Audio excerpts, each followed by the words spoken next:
like, oh, so what? We hated both of them. Doesn't matter. And if anything, what I think it could do is take up shelf space for craft beer. It could push some of your smaller, like right now, like here, we've got Mad Tree, 6th Avenue or something. West 6 is out of Kentucky and Lexington. Warpwing. Those are like the big ones that we have that are in Kroger, Walmart, all your local stores that are locally. Jackie O's falling there. Jackie O's is in a lot of those places too. Yeah, they're in the big Krogers.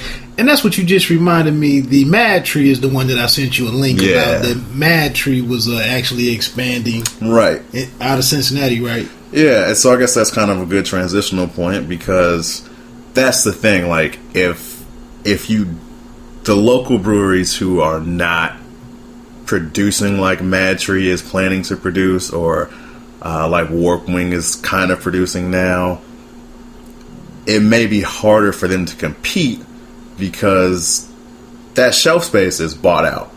Like it's contracted how long they're going to have those spaces, what they can put in those spaces, and so they've already got probably 60 to 70% of your beer aisle, if not more.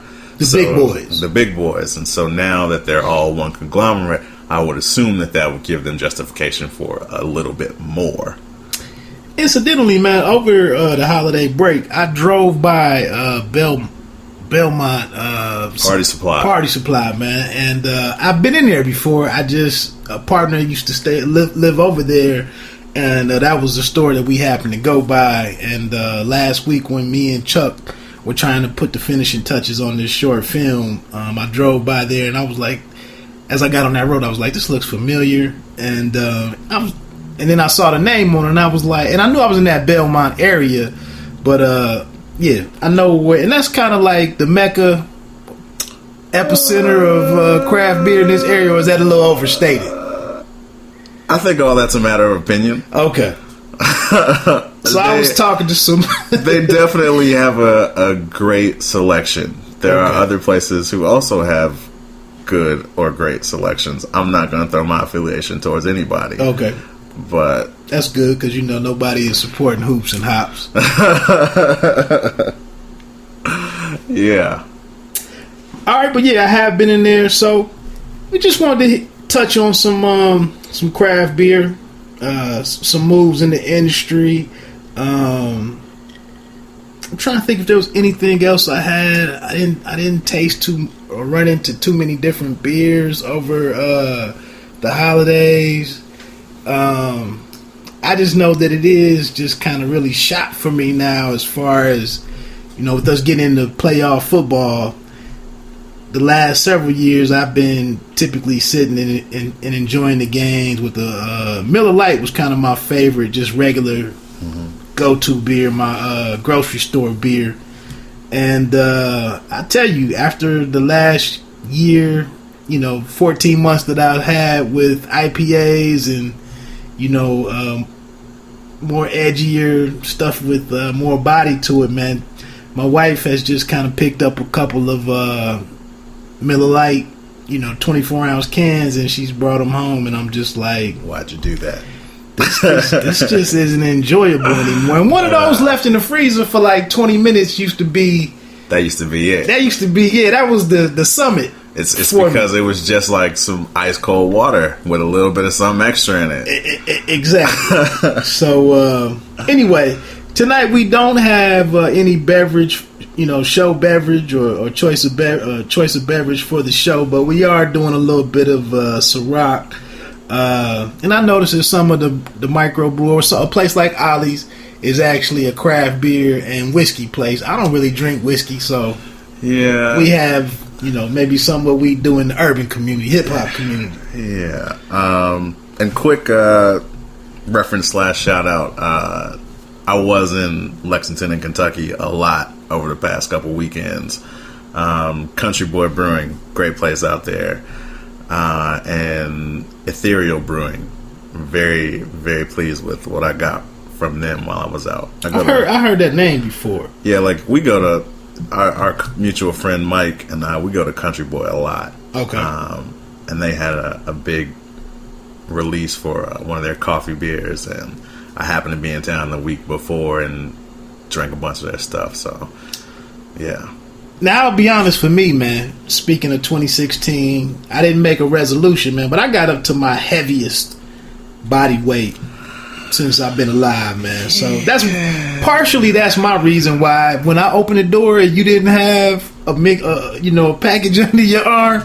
That's why I didn't even dwell on that. I came straight from the job, or I would have, but yeah, I'm not mad at you because I hear what you're saying, and yeah, this is the time, right? This is a lot of people's resolution. Like I'm gonna lose that spare tire. Look, I'm back up to my heaviest weight now. Also, now I'm taller than I was last when I was this size, but I'm probably about 20 pounds heavier than I'd like to be. I'd like to tell you I'm gonna do something about it. I just can't make that guarantee. Well, I tell you, man, after looking at myself on that documentary and seeing that it was a couple extra people in my single shot, that really, if I was recognized for this somewhere, I can't show up there like I was in this video. So I will say though, I went over to me and Chuck headed over to Indianapolis to shoot the final scene, or part of the final scene A, and at Fieldhouse, Bankers Life Fieldhouse, and I was going to text you because I tried to get you to do some voiceover work for me, and our schedules didn't meet up. But I was going to, on the way back, I was going to stop and try to get me some of that hipster repellent. Is that Fall? Is it Fall City? Yeah. Yeah, I wanted to say Full Circle for some reason, but Fall City. Yeah.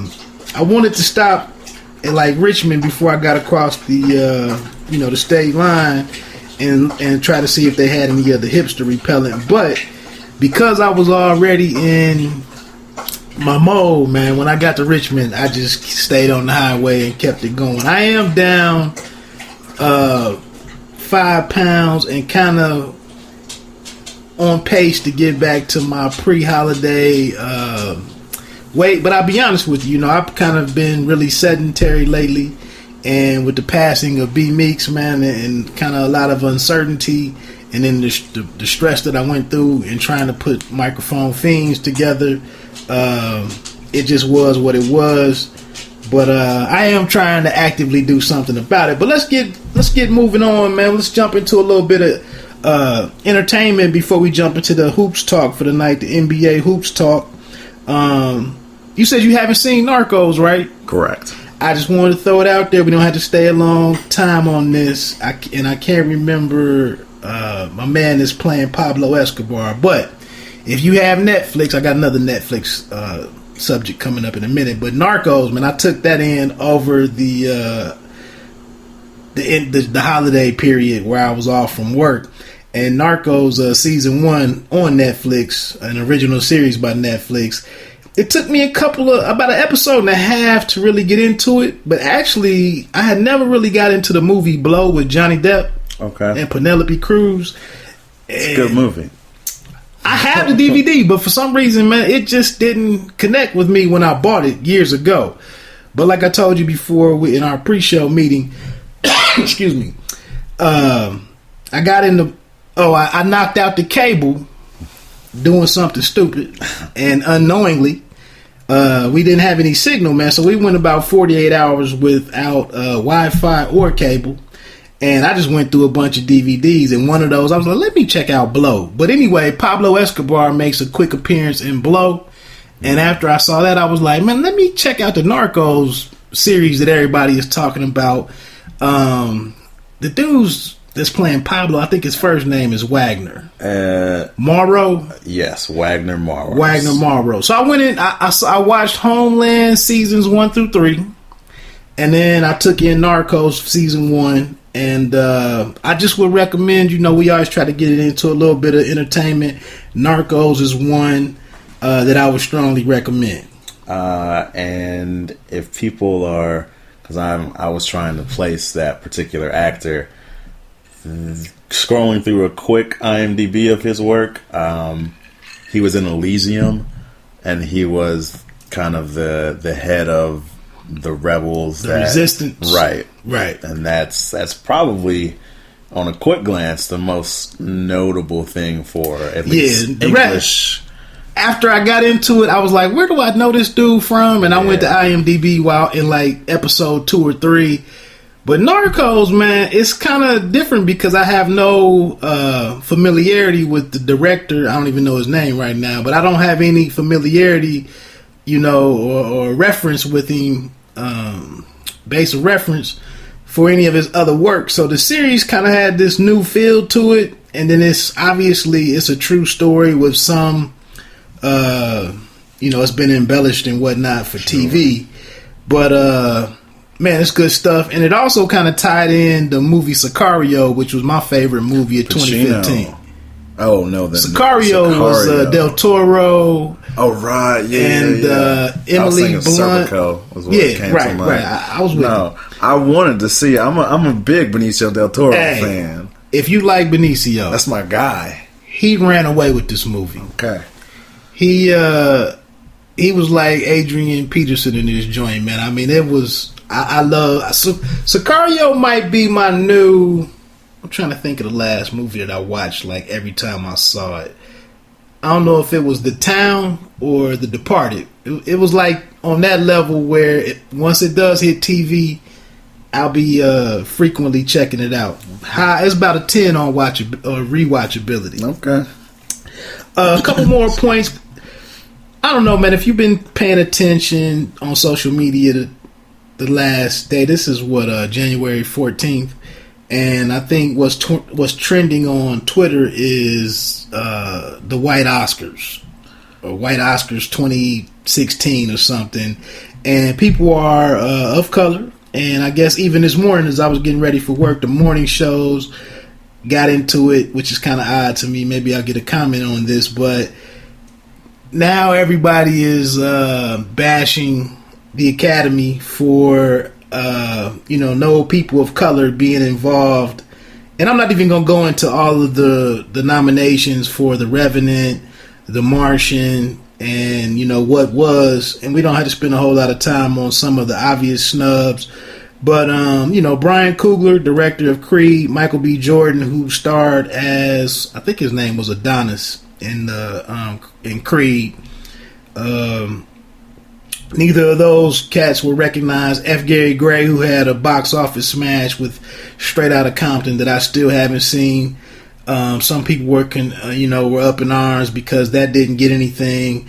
And then the only one that I could really get behind is Idris Elba not receiving any love for Beast of No Nation, which is also one of the first Netflix original. It's actually an original film.